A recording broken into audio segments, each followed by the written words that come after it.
Tensions are rising in Iran. The election has ended in controversy. What are you doing? Fighting back! You're gonna get killed, come on! You have a real weapon and you choose not to use it.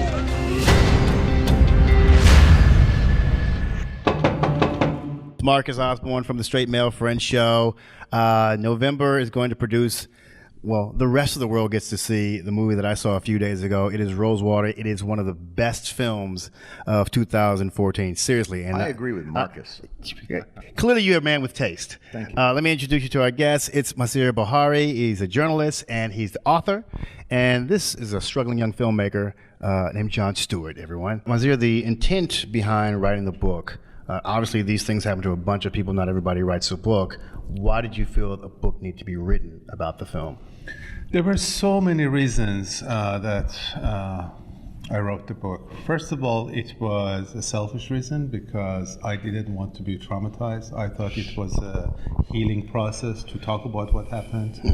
And also, I thought it would provide me with a new platform to talk about Iran, to talk about freedom of expression, to talk about my family, about the history, and things that I feel that are important, and because of that as well. But then when we started to talk to Jon about the film, doing a film, we thought that we could take it to another level to bring it to a bigger audience who may not read the book.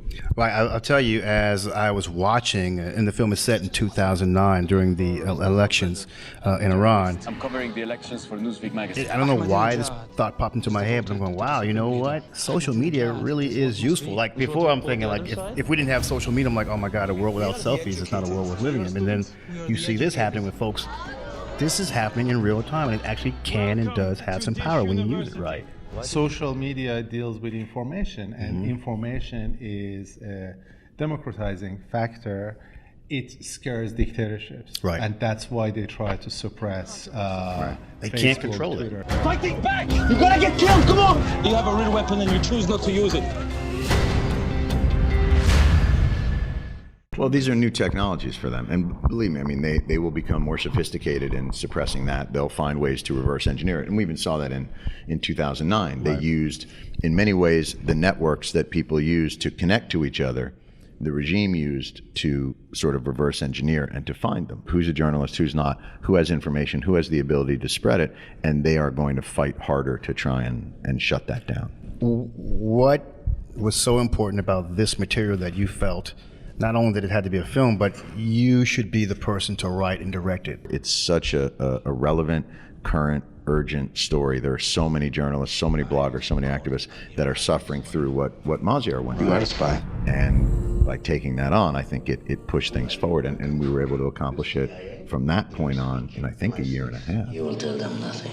There's nothing to tell. Where's Anton Chekhov? The interrogation scenes in this film, very well written, very well directed, and they are intense. I don't know if you felt the sympathy or empathy for the guy, the folks who had you in prison all that time. Did you ever feel that way? I didn't think of them as evil people or as monsters. I thought they are human beings. This is their job. They have bosses, they have wives. And actually my interrogator used to talk to his wife while he was beating me and interrogating me. And I never forget that he was, once he was squeezing my ear, and his wife called him and he kept on squeezing, and then I was just like trying to scream, and he was like, shut up, I'm talking to my wife. You must not just take his blood. You must take his hope. The folks who are actually doing the interrogating, how much of what they do is motivated by just their belief in what they're doing, and how much is just kind of willful ignorance, just like not wanting to know anything else?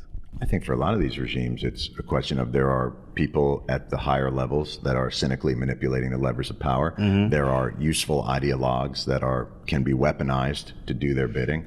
But I think ultimately it's a self-survival rationale that most regimes have, which is a way of consolidating their own power. Right. And it's also, after a while, you just forget why you're doing this.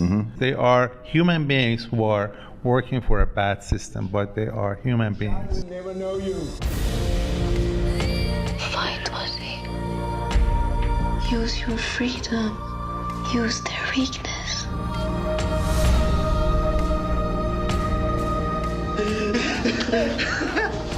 What are you doing?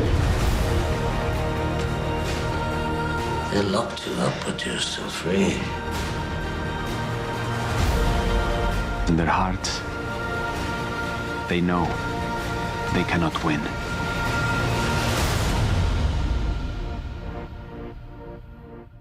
There is some stuff in this film you have to see. There are some moments that you will not forget. I'm telling you. Rosewater opens this month. Make sure you check it out. Check your local listings or however you find your films. Don't bootleg, though, because that would be awkward for everybody. Straight Male Friend Show. I'm Marcus. I'll see you soon.